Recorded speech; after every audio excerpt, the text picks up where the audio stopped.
प्रदेश में 2027 के विधानसभा चुनाव की तैयारी अभी से शुरू हो गई है। क्या बीजेपी ने संगठन में बड़ा बदलाव करके चुनावी रणनीति की पहली चाल चल दी है?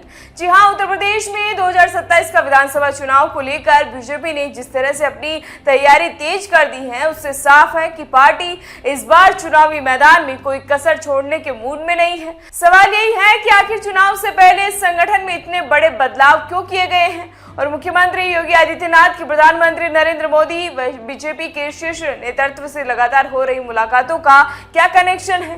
दरअसल बीजेपी ने यूपी में अपनी नई संगठनात्मक टीम का ऐलान कर दिया और इसी के साथ 2027 के चुनाव की जमीन तैयार करने का काम तेज भी हो गया है।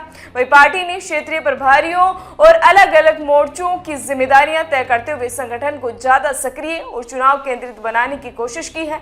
साथ ही नई व्यवस्था में पश्चिमी यूपी, ब्रज, कानपुर, अवध, काशी और गोरखपुर जैसे प्रमुख क्षेत्रों को ध्यान में रखते हुए अलग अलग सामाजिक और क्षेत्रीय चेहरों को जिम्मेदारियां दी गई हैं। जानकारों का कहना है कि इसका सीधा संदेश यही है कि बीजेपी 2027 का चुनाव सिर्फ सरकार के कामकाज के भरोसे नहीं बल्कि संगठन की मजबूती, सामाजिक समीकरण और बूथ मैनेजमेंट के दम पर लड़ना चाहती है। पार्टी ने पंकज चौधरी को प्रदेश अध्यक्ष की जिम्मेदारी देकर संगठन में कुर्मी समाज के प्रभावशाली चेहरे को आगे किया। पंकज चौधरी लंबे समय से बीजेपी की राजनीति में सक्रिय हैं और केंद्र में मंत्री भी रह चुके हैं।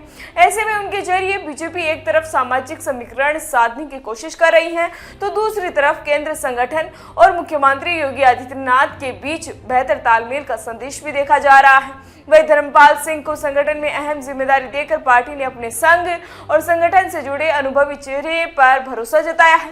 अब खास बात यह है कि 2024 के लोकसभा चुनाव के बाद बीजेपी के सामने यूपी में संगठन और सरकार के बीच बेहतर तालमेल बनाए रखने की चुनौती भी रह गई है।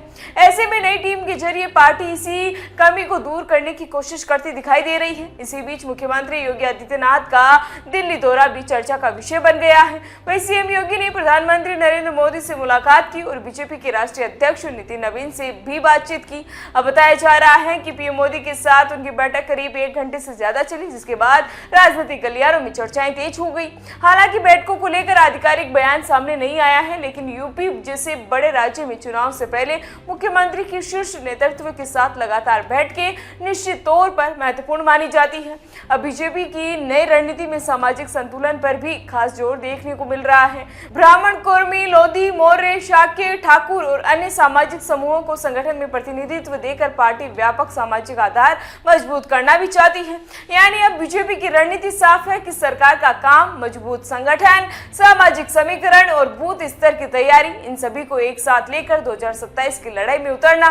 लेकिन अब देखना यह होगा कि बीजेपी की यह नई टीम जमीन पर कितना प्रभावी साबित होती है और क्या संगठन में किया गया यह बदलाव 2027 के चुनाव में पार्टी के लिए नई राजनीतिक बढ़त तैयार कर पाता है। फिलहाल ऐसी ही तमाम राजनीतिक अपडेट के लिए बने रहिए हमारे साथ और देखते रहिए द इंडिया मूव्स। नमस्कार।